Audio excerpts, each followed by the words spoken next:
Hello, good evening. Welcome, one and all. I hope you can see me and, of course, indeed hear me. Welcome here to York for our annual coverage of the commemoration of the 1190 Massacre of York, and we are absolutely delighted, and indeed honoured, to start this year with, well, I'll let him introduce himself, if I may.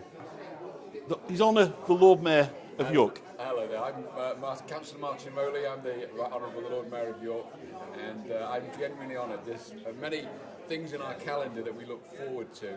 Some we look forward to because it's going to be fun, others we look forward to because it's just an important remembrance, and this is one of those things that we look forward to. So thank you for being online, thank you for watching, and I hope you take part in what we do, whether that's through your own silent prayers, whether just observing what we do here at the Castle Museum. But thank you for being here. So if I just may, Lord Mayor, obviously you have a very important ambassadorial role for kind of for York going forward, our kind of future, our partnerships, our friends around the world, but also a custodian of the past. Your role goes back all these centuries, isn't it? So when we're talking about these stories of the medieval period, there are Lord Mayors that have walked. No, absolutely. So the Lord Mayor goes back. The Lord Mayor's role goes back over 800 years. The sheriff's role not quite as long as that, but certainly there was a sheriff around. In fact, the community, the Jewish community, sought refuge, and the sheriff should have protected them and didn't. So it's very real for us in terms of the civic party that the predecessors of today's sheriff actually didn't do what they were supposed to do. And that resonates quite a lot with us. You know, it's really important that we look out for everybody. But you've made a very valid point that we're just custodians in this role that goes back a very long way. Yeah. Lord Mayor, thank you so much. We're going to just go and have a look at the tower up close, because there's nothing like being in a place where it happened, that all that separates us is time. Absolutely. And then we'll be back in for the live stream, and you can welcome us all properly to York. So thank you so much. Speak to you again very soon. Cheers. Thank you. Bye-bye. So, okay, we're just going to pop outside. Hello, everybody who has joined us. And we're just going to go and let's go up to the tower and just reflect for a moment on why it is we're here. So, of course, this is, once more, the annual commemoration event that is held here in York at York's Castle Museum. And obviously chosen deliberately because it is right in the shadow of Clifford's Tower itself, which is obviously the centre of the events. And I'm not going to go greatly into the story of what happened here, because there's a full presentation. We have a very eminent historian, Dr. Louise Hampson, who I had the pleasure of doing a YouTube stream live with last year.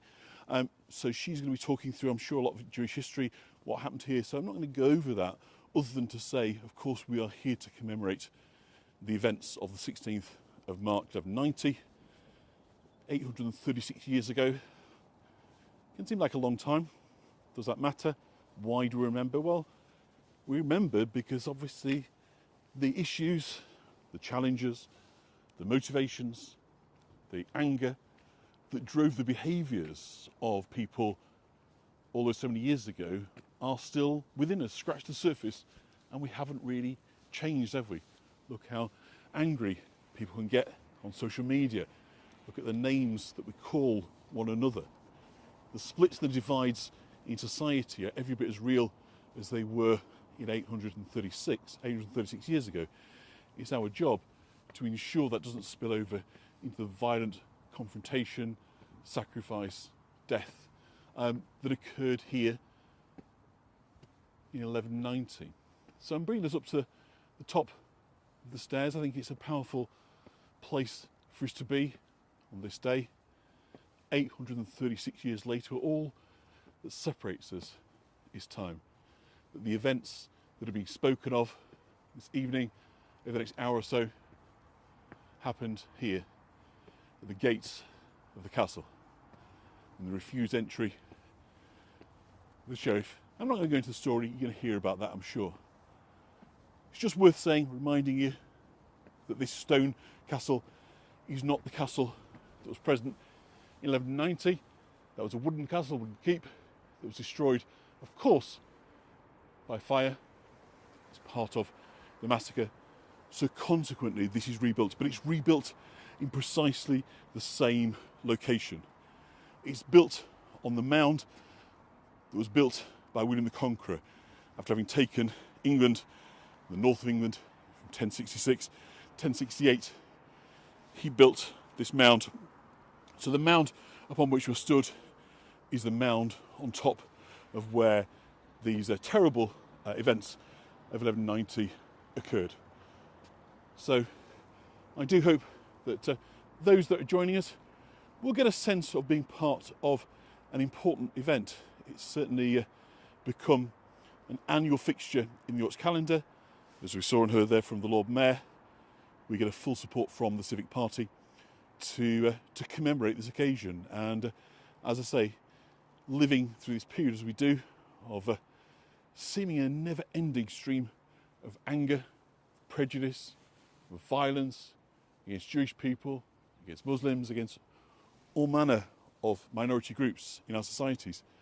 The lessons of 1190 need reminding ourselves of year after year. So I think we'll go down, we'll take our places, get you a front row seat for the speeches. I'm not entirely sure who's speaking. I've heard it's Professor Louise Hampson, as I say, from the University of York, who is responsible for the kind of Jewish studies. She is going to be the lead-off speaker. I believe, obviously, we'll have the Lord Mayor speaking and possibly one or two members of the York Liberal Jewish community. I think the rabbi is here this year, and I believe that she's saying Kaddish, but I don't know that, so don't hold me at that. I haven't actually had the agenda and the kind of the run order of play, not where it is anyway, the order of the speakers, so don't hold me to that, but I believe that's certainly what I was told by Sam Bain, who is the chairman of the steering committee. So we will work our way back in. So this area, known as the Eye of York, is the location of the Castle Museum. And sort of interesting fact, the Eye of York is where the ridings all join together. So you may have heard of the historic ridings, or thrids, Anglo-Saxon term of Yorkshire, that split Yorkshire into three areas, now split into four, originally three, and they come together in a triangle and meet at the Eye of York. So York was never actually in one of the ridings because it was its own kind of county town and authority. But from here on outwards, you've got the East Riding, the West Riding, and the North Riding. So hello, Sarah. Hello. Who else have we got on? I'll do my hellos so I can see. We've got Fiona on there, have we? Hello, singing Cheryl. And Ruth is there as well. Oh, is that Ruth? Is that Ruth? If it is, hopefully you're able to stay with us continuously. And Fran's with us as well, which is delightful. I've got a slightly off-kilter camera, but nonetheless, we'll get that set up when we get that down. And there's Sam Borrian, so I may well just see if he wants to give us a quick word. So here we go. So we're back inside now. Excuse me. And I wonder if we might just grab Sam. Would that be okay? Can I introduce you once more? Just grab you that, Sam. Sam Borrian. Hello. The chair of this event, the steering committee. Co-chair. Co-chair. I stand corrected. Yeah, so I'm a volunteer. There is also one of the councillors is the other co-chair. So there's a political elected co-chair, and I'm a volunteer. I'm Jewish, so that's my role, is to represent the Jewish community. And you're a member of the York Liberal Jewish community? Yes, I am a member there. I used to be on the committee, but no longer. But although YLJC is the only kind of incorporated Jewish community in York, there are other Jews in York who are not members of YLJC. So this is for representing the whole Jewish community, not just those who are members of YLJC. So obviously, we've been coming for quite a number of years on this now and helping to support this event. But why does it matter? Why does remembrance matter, Sam? I mean, remembrance in general, or for this event? For this particular event, but obviously... So, as we will hear in the talk tonight, the history of the Jewish community and the history of the city of York are intimately connected. Some of you may know that York used to be England's second city, right? Not anymore, obviously it's quite small, it's only 250,000, but once upon a time it was the second most important city in the country, and even at some times it has been used as the capital. And that status actually largely comes out of the cosy relationship between the Christian community here, the Jewish community here, and the Crown. The first Jews came here, as we heard last year, as essentially ordered by the Crown, and they were the core of the community, the kind of the big important people in the community were all royal administrators. So the king ordered them to come here, and of course they had to bring a community with them because as a medieval observant Jew, you couldn't live somewhere without a local Jewish community. So that was how Jews first came to York. There was then the massacre, but was repopulated very soon after by Jews from elsewhere in England, because the crown couldn't do without its administrators here. That outsider status, as having been ordered here by the Norman crown, is part of what generated resentment against the Jewish community here. But the presence of Jews and their close relationship with the crown and with the Christian authorities is what pushed the status of York up and up and up as a centre of royal power until ultimately it was the second city in England. And the lead Jews here were the most important citizens of the nation, weren't they? Yeah, I mean, so one of them, Aaron of York, was, and we don't have, great, there's no Forbes back then, but he was said to be the richest man in England, excluding only the king, Yeah. who theoretically owns the whole place in a medieval law system. Which is no mean feat, is it? And that was England of a booming economy, wasn't it, of the textile trade. There was an awful lot of wealth. I mean, that really does show, doesn't it? Yeah, absolutely. So the Jewish community plays a key role in the history of the city. It's not just that this is an English city and there happen to be Jews here. This is a city where the Jews play an integral role, and that then forms the identity of York. Like, York punches well above its weight in terms of culture and history, even for an English city, right? When there are many cities in this country that are old or older. But in terms of political history, economic history, compared to its size, York is just unbelievably important, and the Jewish story is a big part of that. So we remember this because it tells us about who we are as a city, as well as who we are as Jews, right? It tells you something about what it means to be a Jew in England, and it tells you something about what it means to be English and from York. And would you say that this act of annual commemoration and remembrance is about the act now of being Jewish in York in the 21st century? Is an important part of that? Yes, of course it is. I mean, some of you will have seen in the national and even some international news that we have a employed rabbi here in York, the first one to be employed in York since the massacre. Not that there haven't been Jews in York, there certainly have. There was even an Orthodox community here from the late 19th century until the 1970s.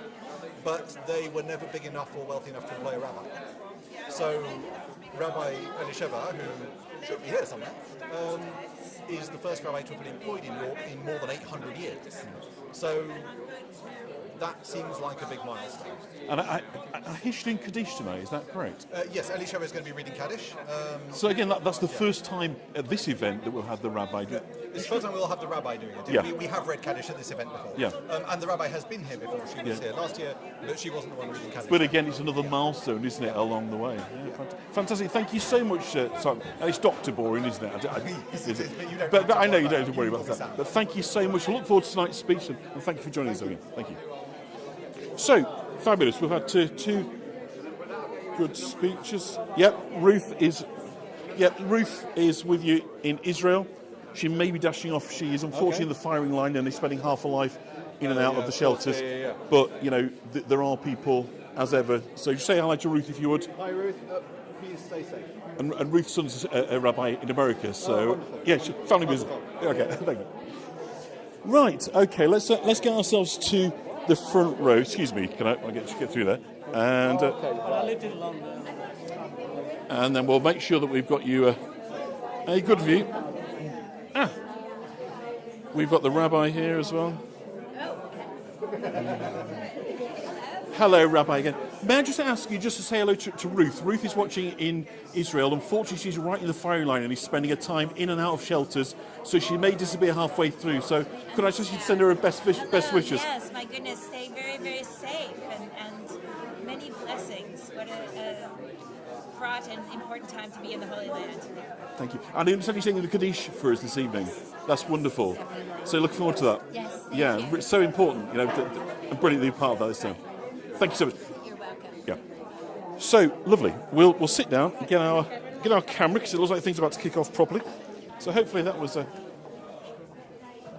If you do need to dash off, Ruth.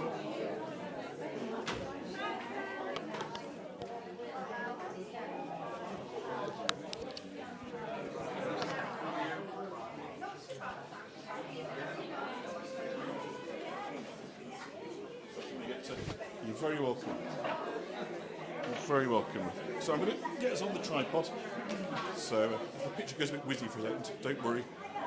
I'm just getting it so we can have a nice stable shot.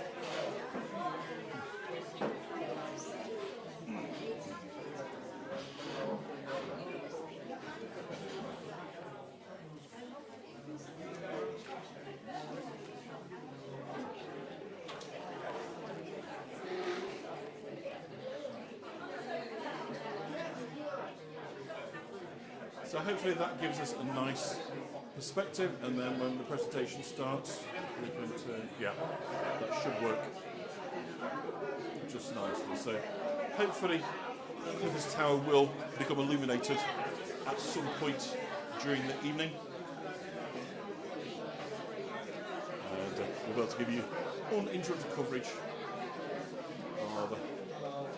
of this event, this annual commemoration event in here. So a little bit higher. Ladies and gentlemen, we're going to start in 5 minutes. Okay. So we've got 5 minutes. So it's soaking the view. Just using hellos while we're on. So Laurie is on. Hi Laurie. Ruth we've spoken to. And Satyam is here. Hello Satyam. Catherine. Hi Catherine. And Fran I think we said hello to. And Cheryl. Yeah, thank you Fran. I didn't know your point before. It is an important event.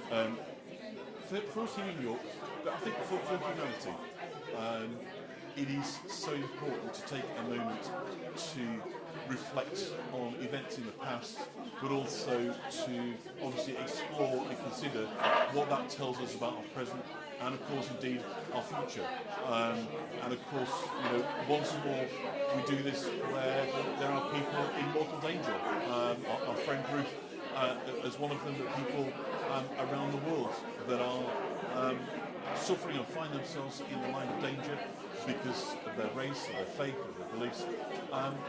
And so I think these events where we reflect, where we discuss, where we honour, where we apologise for the mistakes of the past, vow collectively to learn for the future, think of what does it mean for us as a city of sanctuary here in York, for people that are arriving here, possibly arriving very vulnerable, without a lot, how they can be supported. So I think it never runs out of time of relevance, maybe 836 years ago, but it's timely because it really is about today. It's how we treat people and how we treat people that may be different from us, and how we prevent ourselves from this lowest common denominator where people like us are great and people like them are less great, which is a very, very bad way of putting it, but hopefully you'll get across what it is doing. So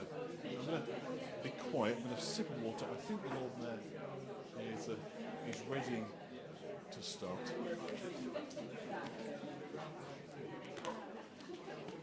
I said there's a presentation as well, Steve, which should be great, but I'll just flip the camera when that starts, and we'll try and get that for you as well.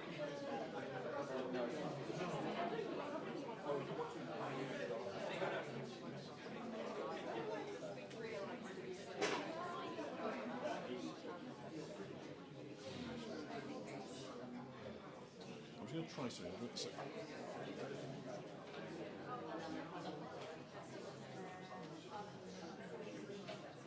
So when the speech comes on, if I go about there, hopefully we can get Dr. Hampson and, yeah, okay. It's a different setup this year. For the first year we've got sort of audio-visual, which is fantastic, but obviously it does present just a slight challenge just in terms of thinking about where the camera needs to be to enable you to get full benefit. So if you haven't already, do have a look on my YouTube channel for a tour. I forget exactly what it's called, but about York's Jewish history with Dr. Louise Hampson from the University of York. Did that last year, walking the street. Brilliant. Really love that. So I guarantee that she is a very engaging speaker, very, very erudite, knowledgeable, and as a person responsible for uncovering exciting new developments in ancient Jewish history in York, she is certainly the person to be presenting. Good evening. Can you all hear me? Yeah? Just about? Right, I'll make sure I keep my voice up throughout all of this. Okay, so Lord Mayor, Lady Mayoress, Sheriff, Dr. Louise Hanson, Rabbi Elishiva Salamo, Sam Bonny, friends from York Liberal Jewish community, colleagues from the University of York, and all who have gathered here today, I extend a warm welcome. For those who don't know me, I am the head of audience and programme at York Museums Trust, working across museums, gardens, gallery, and here at York Castle Museum. Thank you for gathering here today to commemorate the massacre of York's Jewish community at Clifford's Tower on 16th of March 1190. This date remains a solemn and key moment in our city's calendar, and I feel privileged to have been invited to say a few words. I will keep my speech brief, as I know you will wish to hear from others. The site around us carries a long and complex history. It is easy when visiting Clifford's Tower for its views or exploring the stories of Victorian York here at the Castle Museum to miss the layers of history, of suffering and significance of these sites. From the early wooden tower to the centuries when this area served as a prison, this has been a place of power, of hardship and of profound human consequence. At York Museums Trust, we are acutely aware of this complexity and of the responsibility it places on us. In everything we do, we aim to uphold principles of welcome, hope and understanding. The stories and objects we care for must help us make sense of the present as much as of the past. And we approach that work with principles of both generosity in sharing those stories and a deep sense of duty. And I'm just going to mention something that Diane Wilcox will know about. Just over a decade, I think it's probably longer than that now, when I worked at York St John University, I had the privilege of meeting Eva Schloss, the stepsister of Anne Frank and Holocaust survivor. And she'd worked with the university students on an educational project. Eva later received an honorary doctorate from the university. The ceremony that day had been a long one. Everybody was beginning to fidget. They'd all done handing over of awards to graduates. But when Eva stood to speak, sharing her story, her family's legacy, and the light she carried, silence fell across the audience of 1,500 of graduates and family at the Minster.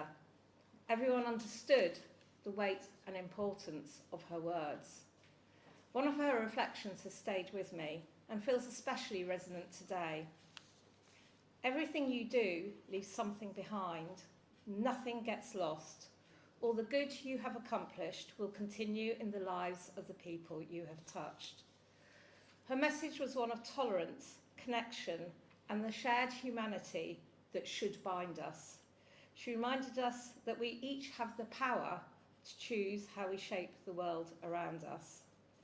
Eva Schloss, very sadly, died earlier this year at the age of 96 after a long and remarkable life. But I know the young people who heard her speak that day will never forget her words. Commemorating the massacre at Clifford's Tower remains vital, even after almost 1,000 years. Time does not lessen its significance. As we look ahead to the redevelopment of the car park behind us to create new walkways and green spaces beside the tower, we recognise the importance of ensuring this also remains a place of reflection, continued understanding of contemporary relevance and commemoration for generations to come. Thank you.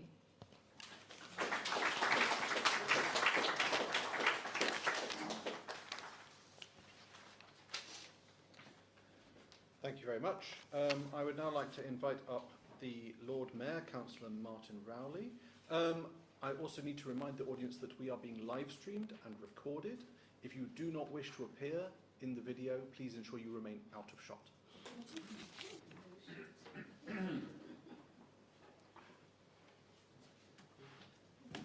Thank you.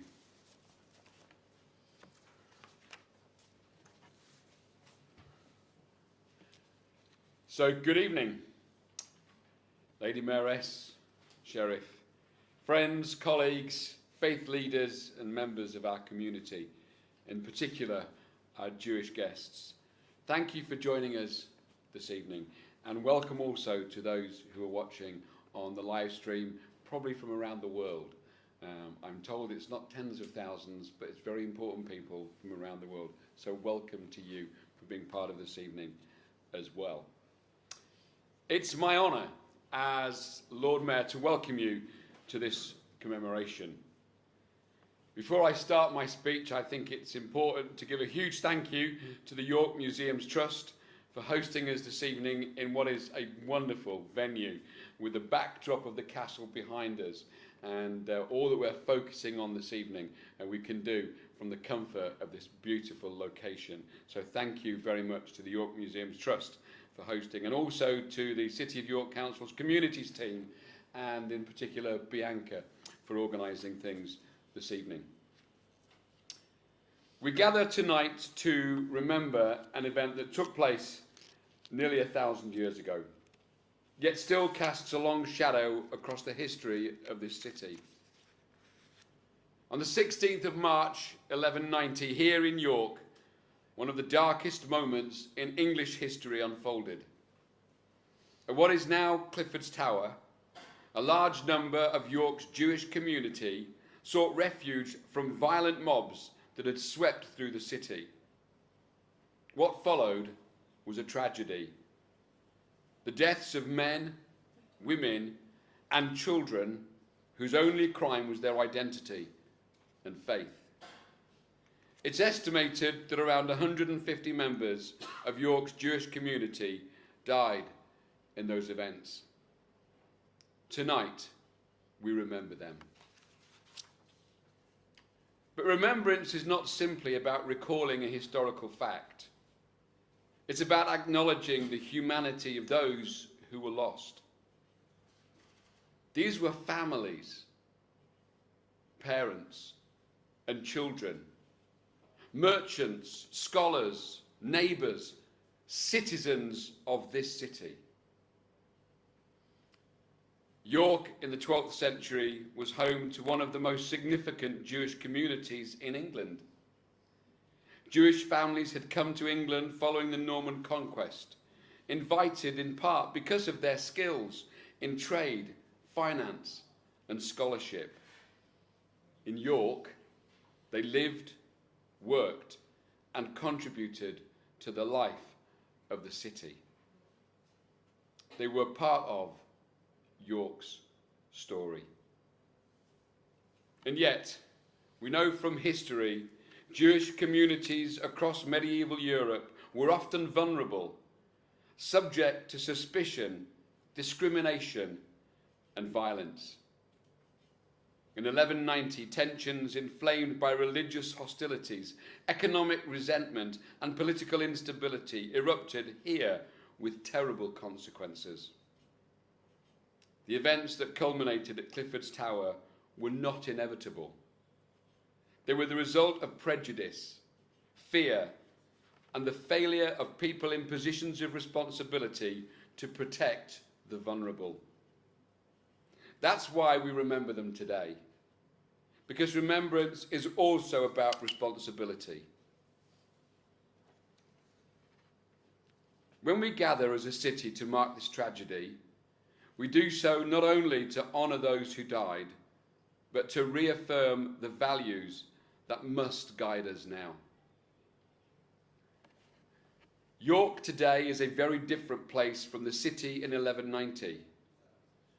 We are a city that values diversity, dialogue, and mutual respect.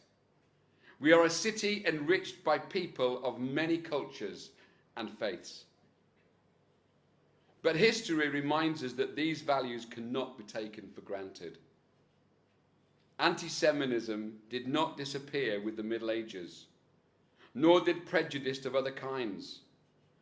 Across the world, and sometimes closer to home than we might wish, we continue to see the consequences when intolerance is allowed to grow unchecked. Memorials such as this one matter because they challenge us to remain vigilant. They ask each generation to consider the kind of society we want to build. They remind us that the dignity and safety of any community depends upon the willingness of all of us to stand against hatred whenever it appears. There's another reason why this act of remembrance is important. For many centuries after 1190, the Jewish presence in York disappeared. Only in modern times has Jewish life slowly returned to the city. Today, York once again has a Jewish community that contributes to the culture and civic life of this place. That return is a quiet but powerful sign of resilience. It tells us that while hatred can destroy lives, it cannot extinguish memories, identity, or hope. Events like this memorial ensure that the story of York's medieval Jewish community is no longer hidden or forgotten. Instead, it forms part of the honest history of our city, a history that we acknowledge with humility. I'd also like to thank the many organisations, individuals who work to make this commemoration possible each year. Their efforts help ensure that the victims of the 16th of March 1190 are remembered not simply as a tragic episode in the history book, but as people whose lives mattered. Education and remembrance are powerful tools. When we understand our past, we're better equipped to shape our future. That's particularly important in a city like York, a city with such long and layered history. York has witnessed Roman soldiers, Viking traders, medieval pilgrims, and generations of citizens who have shaped the place we know today. But the true measure of a city is not only its buildings or its monuments, it's how honestly it confronts its past and how determined it is to learn from it. Tonight's gathering is an example of that determination. We come together across faiths, communities, and institutions, civic leaders, religious representatives, educators, and residents, united in remembrance. And in doing so, we send a clear message that York acknowledges its history, honours those who were lost, and commits itself to a future grounded in respect and understanding. In a moment, we will hear readings, reflections, and prayers that help us to pause and remember. But before that, I would simply invite each of us to take with us 3 thoughts from this evening. First, remembrance matters. The passage of time does not diminish the importance of acknowledging injustice. Second, communities flourish when diversity is respected and protected. And third, the responsibility for building a society free from hatred belongs to every generation, including ours. The tragedy of the 16th of March, 1190, cannot be undone. But by remembering together, we affirm that the lives lost here are not forgotten, and that the value of dignity, tolerance, and compassion will continue to guide the life of this city. Thank you all for being here this evening and for helping to ensure that this memory and the lessons it carries remains part of York's shared story. Thank you.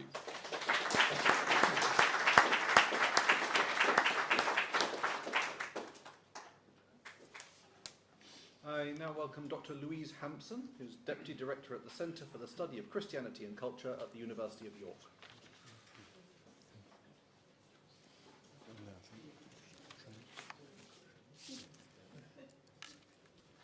Ladies and gentlemen, Lord Mayor, Sheriff, Lady Mayoress, colleagues and friends, thank you for the honour and privilege of being your speaker this year, reflecting on this year's Holocaust Memorial theme of bridging generations. I am conscious that some of the details of what I talk about were excellently covered by my friend and colleague, Dr. John Jenkins, who was your speaker last year. So whilst I will explore some of the same topics, I want to do so from a slightly different angle. Next slide, please. The richly nuanced story of a thriving 13th century Jewish community whose prominent members lived on Coney Street and whose social and commercial interactions helped to shape York's emergence as the second city, is emerging from the current research that John and I are undertaking. But we might think in this context of that community as a second generation York community. I am not suggesting that we have yet uncovered archival evidence for familial relationships between the pre- and post-1190 communities, although that may yet come to light. I am suggesting rather that we can think about the 4 Jewish communities which have made York their home, in the context not only of the period in which they lived, but in the context of what had gone before that in which they lived. Next slide, please.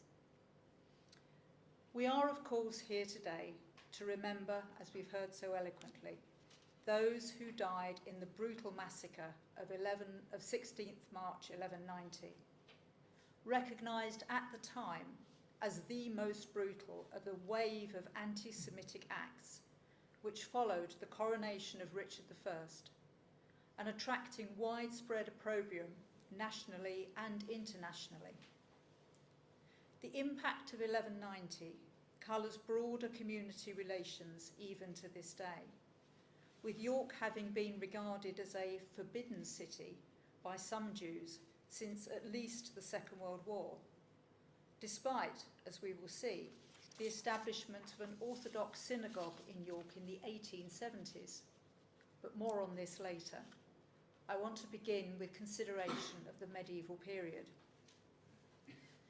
The history of York's medieval Jewish communities can therefore be divided into 2 distinct phases, pre and post the 1190 massacre.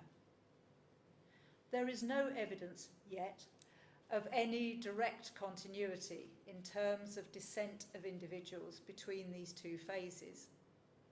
As far as we have yet determined, the York community was either largely or completely annihilated in 1190, and then resettled from Lincoln and other communities in the early 13th century, perhaps surprisingly within only a few years. The strong likelihood that a significant proportion of the pre-1190 community was also settled in York from Lincoln does leave open the possibility that some of those who resettled were related in some way to those who had died. So in that sense, the 13th century community might yet prove to be a truly second generation settlement. There is no known direct connection yet, but we are hoping that further in-depth research into individuals that we are planning to undertake, if successful in our funding bid, may uncover more about the history of people who are currently thought about mostly in terms of property and legal exchanges. More emotively, there is an oft-repeated story that children of the first community were hidden to escape the massacre, sometimes with the later detail that this was in the crypt of St Helen's Church. This is sadly not borne out by any evidence, at least so far, and there is the unfortunate wrinkle that St Helen's Church does not have a crypt, nor ever has had as far as we know, so that does not add credence to that story. What it does suggest is a later attempt to assuage collective feelings of guilt, a phenomenon often recognised in communities where terrible events have been allowed to happen. As my colleague observed last year, the first community was settled in a slightly resentful city as part of a punishment for rebellion against the conqueror. This may have helped to fuel the animosity that then boiled over in 1190, but the horror of what they had done may well have sparked a desperate attempt to process that guilt. It may also have helped, in some cases, to colour the attitude of the citizens when the city was resettled so soon afterwards. It is noteworthy that the topographies of settlement of the two communities, next slide please, are also markedly different. The properties built by Yoshi and Benedict on Fossgate and Colliergate, and I'm hoping a circle will appear now, yes, phew, looted and reputedly burned by the mob, were transferred into royal hands in 1190. They were subsequently given over to charitable purposes, and the new post-1190 community settled elsewhere in the city. The fact that these properties were not returned to the Jews coming back into the city may indicate that there was no evidence of any familial link between Yoshi and Benedict and the newcomers. But it would be unwise to read too much into this from that point of view. Inheritance law in the late 12th century was a very fluid concept, heavily influenced by the fact that everyone, but especially the Jews, held all property at the pleasure of the crown. The deaths of Yoshi and Benedict meant that their lands were immediately forfeit to the king. So even if someone had come forward with a legitimate claim of descent, it would have carried very little weight. What is perhaps more interesting to reflect on is that the next generation coming into our city do not appear to have sought to re-establish themselves in that area of the city, or to re-establish the synagogue that we know was there. The wider topography and settlement pattern of the city had changed quite radically in a short period of time. There was a move away from the small urban manors of the late 12th century, of the type that Yoshi and Benedict had built, towards the individual townhouses that were to become a feature of the medieval streetscape. It is likely that the properties formerly occupied by Yoshi and Benedict had already been redeveloped following the massacre, so there may well have been no obvious site for anyone to return to. The synagogue or shula would almost certainly have been desecrated and the contents and furnishings destroyed. So memories or associations may well have been painful for those in the new community who would have known that history so intimately. It goes without saying that the king would have no interest in the emotional well-being of the new community or any empathy for the cultural memory of their communities. So any modern notions we might entertain that the Crown might either purposely resettle people away from sites of trauma or offer former sites back as a way of recompense is sadly misplaced. According to the chronicler Ralph of Deceto, the York community of 1190 numbered around 500 people, but other sources suggest it was smaller, closer to 150, so it was probably somewhere between the two. The new community, drawn from Lincoln and some other communities around the country, originally numbered just a few key individuals who were directed to settle here by the king, but it does appear to have grown quite quickly. Thus, whilst the pre-1190 Jewish presence in the city was concentrated in a few large houses or properties with multiple dwellings, the members of the new community settled around the city, spreading organically. Whilst the new city topography may have precluded the possibility of deliberately establishing a clustered settlement, the willingness of people to live individually in and amongst their Gentile neighbours does suggest that the atmosphere in the city was not openly or excessively hostile. Another marker of the growth of the next generation of the Jewish community of York was the need to expand the size of the cemetery so the community's dead could be properly buried according to Jewish custom. A short distance to the north of the city walls, immediately outside the city's postern gate at Layerthorpe, was the Jewish cemetery. And I'm hoping a blue circle will now appear. Yes. Later known as Dewberry.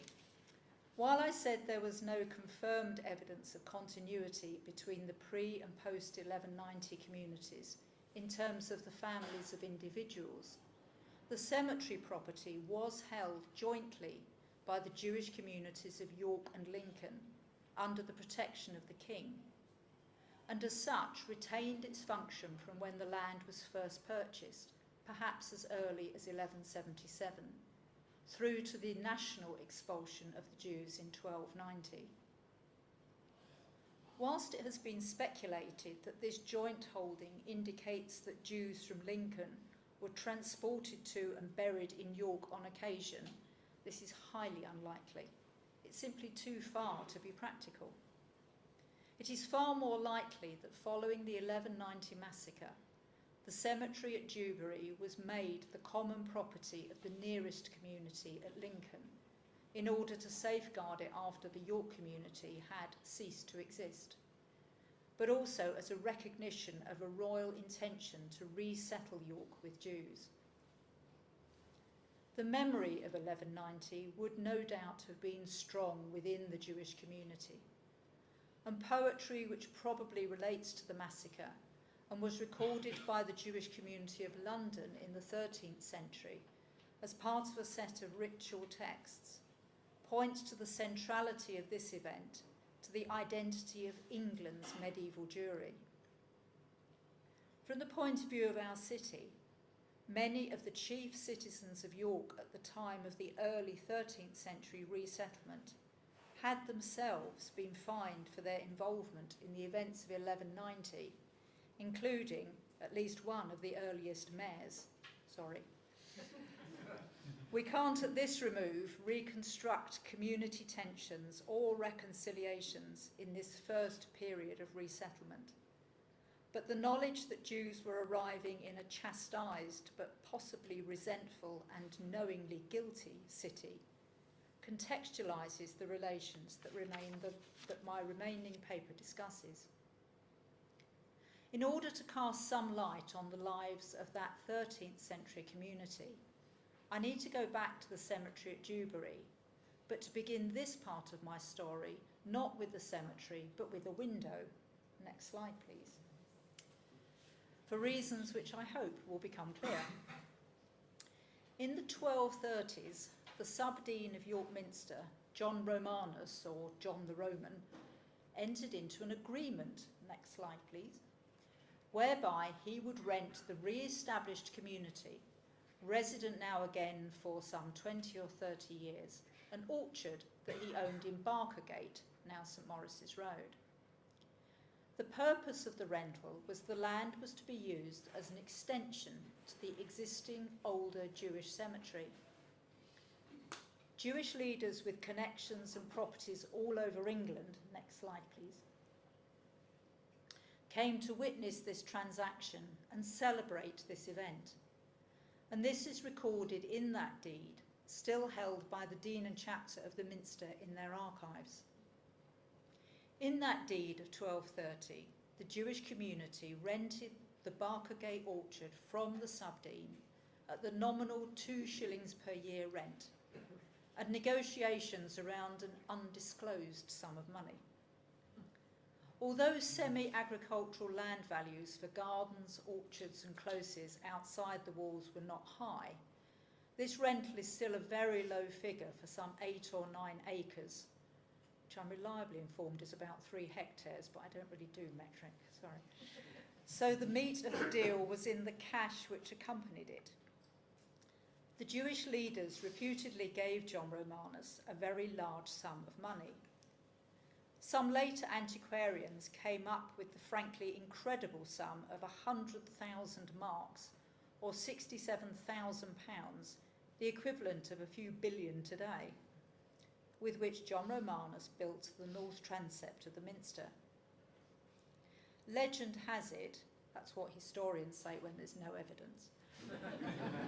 Legend has it that when it came to glazing the Great Window, John Romanus deferred to the Jewish prohibition on depicting the human form and had the window glazed entirely in non-figurative glass in honour of the Jews' generosity. The finance for the figure was not a loan, next slide please, but a financial transaction which included cancellation of other debts to the Jews, and on the slide you can see the Hebrew signatures at the base, and either directly provided sufficient finance by this deed, or by such cancellation liberated sufficient revenue to complete the works. It is certainly true that the window was known for many years as the Jewish window, and when Romanesque figurative panels from other windows in the minster were inserted later as repairs, they used ones that related the part of the St. Nicholas legend of the dishonest Christian and the honest Jew, and depictions from books of Habakkuk and Daniel in the Lion's Den, which were known to have been in the window by 1715, which perhaps suggests some continuity of this tradition. The antiquarian writer Francis Drake, however, recorded in his 1736 work Iberacum that it was known as the Jewish window, but I know not why. Clearly the association's origins had been lost or were starting to lose their currency by then, or perhaps it was not deemed acceptable in early 18th century England to acknowledge such a close relationship between the church and the Jews. At around the same time as the cemetery was granted and the north transept was being built, there is further evidence of cooperation between the Jews, the minster and the city in the form of a charter. Next slide please. Oh, sorry, that's the panel that was inserted in 1715. So that's the charter. This has recently been discovered in Durham Cathedral archives by my colleague John Jenkins. As he discussed last year, this states that on the 8th of September 1231, the prior and chapter of Durham Cathedral noted an acquittance of 140 marks worth of debt to one John Romanus, subdean of York, and Aaron, the Jew of York, which Adam Fleur, former mayor of York, had accrued on his stone house on Coney Street to a value far greater than that of the house. One half of the charter was sealed with the common seal of the city of York, and it was witnessed by the mayor and chief citizens in a ceremony held at St Mary's Abbey. We know a lot about this stone house on Coney Street because by 1256 it was York's common hall, later known as the Guildhall, and used to this day for major civic ceremonies, as well as formerly for a wide range of civic administrative purposes. That stone house on Coney Street had long been used as the city's main meeting house, but its ownership passed between individual leading citizens who held it from Durham Cathedral, often coinciding with their multiple terms as mayor. It also appears to have been used as surety for quite a lot of civic expenditure. Adam Fleur, the mayor, may have died fairly suddenly because he left the house heavily over-mortgaged. But John Romanus and Aaron remitted, or effectively wrote off, the debt, allowing the Corporation of York to take over the property in common. This marks an important stage in the development of York's permanent civic administration and organisation. John and I argue that this represents evidence of a fruitful and extremely cooperative community relationship between the city, the minster and the Jewish community, who all came together to enable the smooth functioning and development of a city they all inhabited together. The impetus for these harmonious relations, or at least creating the environment in which they could develop, may have come from John Romanus himself. John the Roman was an orphan child who had grown up in late 12th century Rome before moving to England, and indeed many of the canons at York Minster in this period were similarly of Italian origin. Thus John Romanus was himself a next-generation cleric who was coming in with a very different frame of reference. He had not experienced the anti-Semitic England of the 1180s and 1190s, but instead the situation in Rome, whereas recent works by Bustan and Champagne has shown, in those decades, and I quote, Jews and Christians experienced unusually robust cultural and social interaction, especially as the Jews increasingly aligned themselves with the protective power of the papacy. End quote. The atmosphere of amenable and robust community relations in York in the time of John the Roman's tenure at the Minster, in which he frequently appears as a leading figure both there and in the city, may well be due to his own experience of similar relations in his youth. That fostering of community relations by a prominent churchman has also been noted in the case of Hugh, Bishop of Lincoln, at whose funeral the Jews of Lincoln reportedly wept. Also prior to 1190, the Jews of York appear to have stored their bonds and documents in the Minster, a situation mirrored in several other cities, pointing to a relationship of some cooperation between the community and the church at this time. The effective looting of the Minster to recover those bonds to burn them in 1190 undoubtedly added to the widespread opprobrium afforded to all those who took part in the rioting, if not directly in the massacre. Nonetheless, there is strong evidence of cooperation, not simply amicable relations, but seemingly full participation in civic life between the Christian and Jewish populations of 13th century York. We can also see this in the topography of the new Jewish settlement patterns.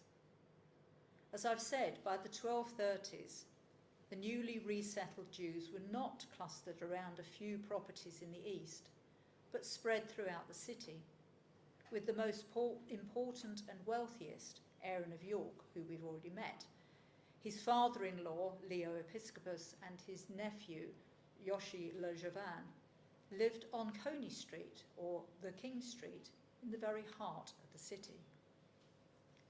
This was the street where many of the top civic and shire officials had their town residences in the 13th century, and it backed on to the important communication and trade route of the River Ouse. They had large, modern, two-storey solars rented from Christian, often monastic landlords on some of the more prestigious burgage plots in the street. So the red circle is indicating where Aaron of York's house was. This is not a ghetto tucked away at the edges, or the huge semi-fortified palaces of the pre-1190 community, which do appear to have accommodated several families in an almost manorial complex. This is the story of the most prominent figures renting high-status townhouses on the city's most prestigious street, alongside and amongst equally wealthy Christian neighbours. And indeed, at times, there were other Jewish houses on the other side of the road. Next slide, please. So this is a reconstruction of what we think Aaron and Yoshi's house look like. So to orientate you, that's where the next store is now, on Coney Street. Sorry? As it, oh right, well sorry, where next used to be, sorry, don't keep up. But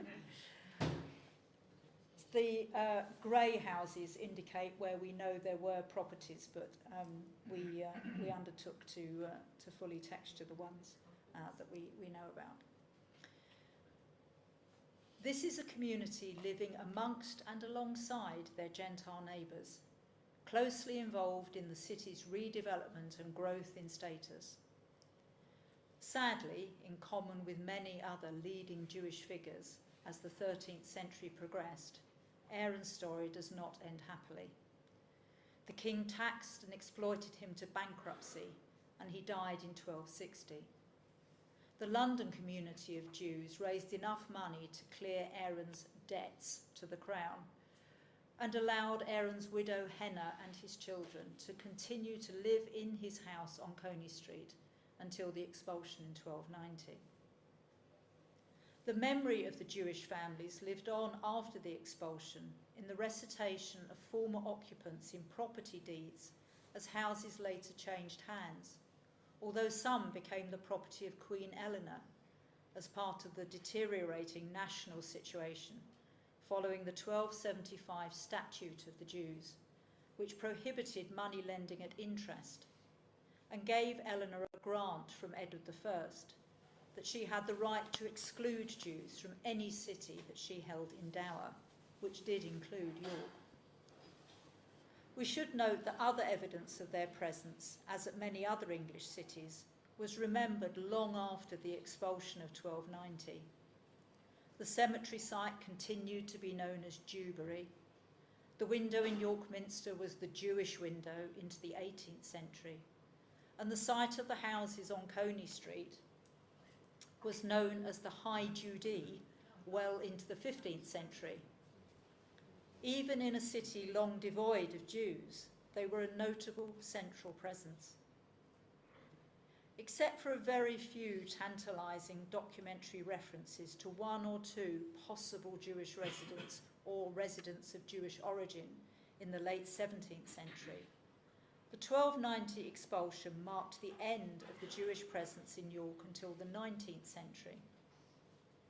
Although Jews began to return to England in the mid-17th century, at the instigation of Oliver Cromwell, who sought, guess what, their financial expertise, settlement in that and ensuing centuries in the north had centred on Leeds, Manchester and Newcastle. Along with several other cities, however, in the late 19th century, York saw a settlement by a small number of families fleeing the Eastern European pogroms. Culturally quite distinct from their 13th century forebears, by 1886 this community was sufficiently large, it was 124 people by 1903, and sufficiently settled to establish a synagogue above a joiner's shop on Aldwalk. Thus we have the third generation of Jewish presence in the city, albeit one with no direct familial link with the earlier communities. This Orthodox community continued to worship there until 1975, when the community had dwindled and the sacred scrolls were removed to Leeds. The synagogue was formally brought to an end. I've used that phrase because I don't know whether you deconsecrate or deconsecrated in 2025. But a new liberal community was established here over 10 years ago and is growing in number. I believe it's currently around 200 people. So we are now into our fourth generation of a Jewish presence in the city. And I know Rabbi Elisheva, the first to live within the city walls for over 700 years when she first arrived, has high hopes of re-establishing a synagogue in the city. If we go to our next slide, we can see the blue plaque for the site of the medieval synagogue. But the story of Clifford's Tower also continues. The City Council are currently developing plans to redevelop the area around the tower, replacing the car park with a green space and reconnecting the tower with its castle context. These are exciting times, but not without challenges. The present tower is both a place of commemoration of the events of 1190 and a later 14th century remnant of a royal castle complex, which also has many complex stories to tell across multiple generations. The stories of other communities also need to be told in this space, which brings its own challenges.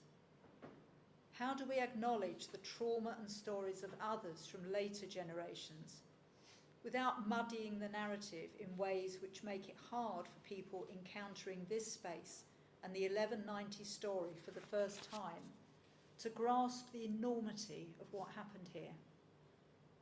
Equally importantly, how do we ensure that they do not get stuck at 1190 and ideas of victimhood? but understand the quiet courage and astonishing resilience of the Jewish communities that have continued to return and rebuild their lives in our city.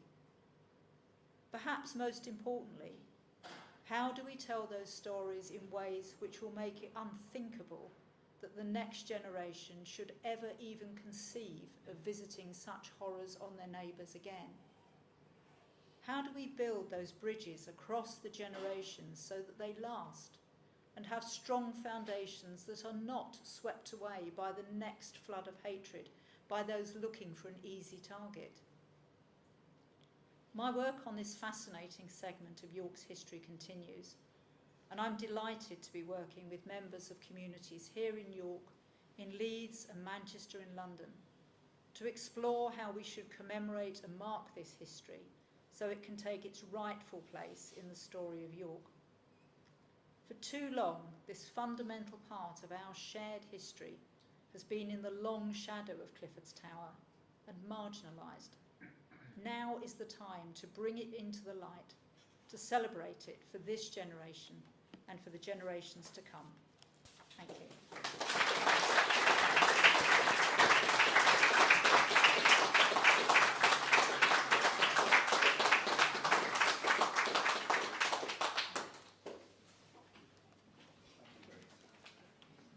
I'd now like to welcome Rabbi Elisheva Salomo to read Kaddish.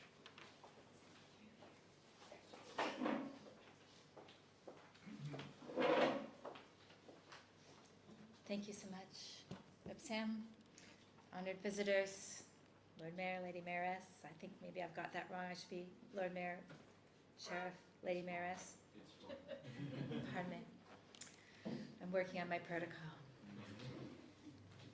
You know, we stand so close to the place where people made a choice that nobody should be ever forced to make. And so if you are comfortable, I would like to ask you to rise in their honor.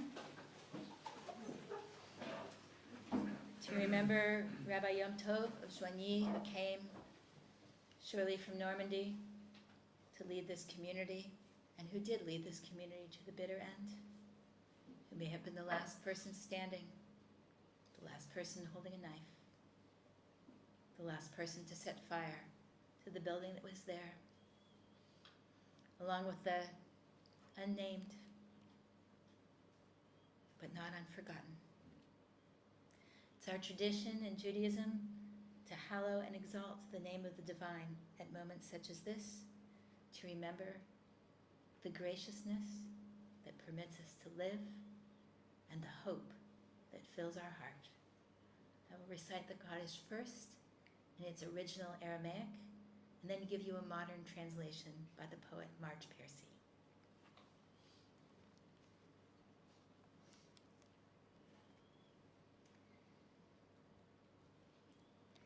Yitgadal v'yitgadash, Shemei Rabbah, B'yamad divrach yiruteh v'yamlich malchuteh, B'chayechon uv'yomechon, uv'chayei dechol Beit Yisrael, B'gala u'zman kariv v'imru. Amen.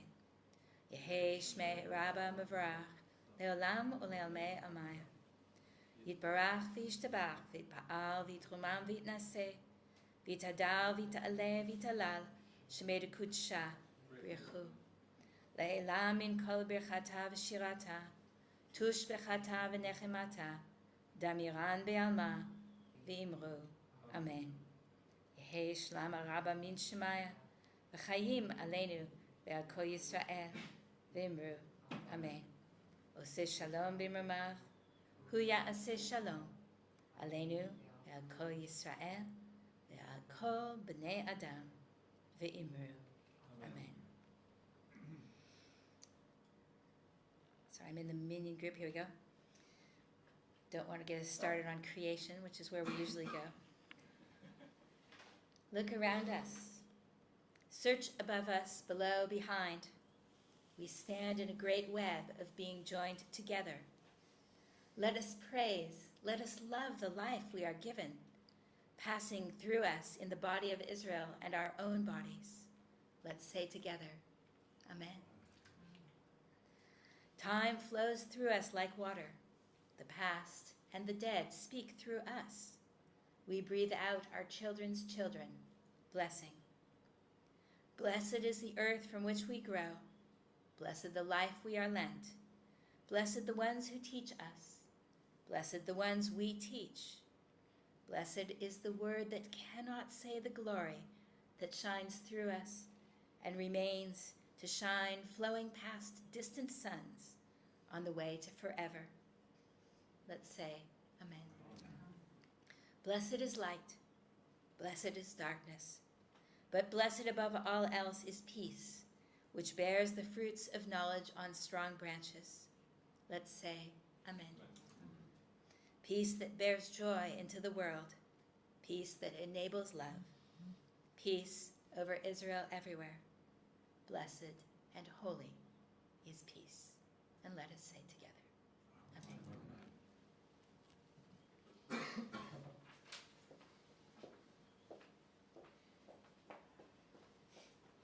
Please be seated.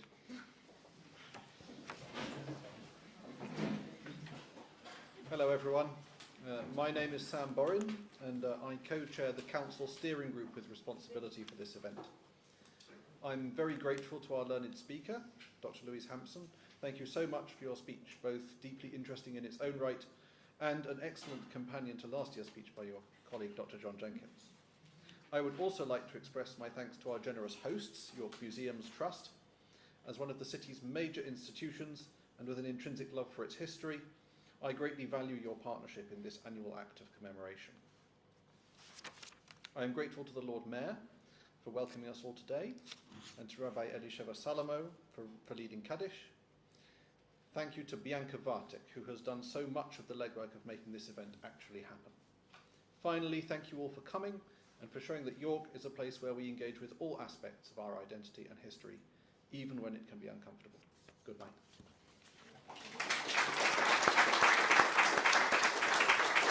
Thank you, everybody. We'll log off.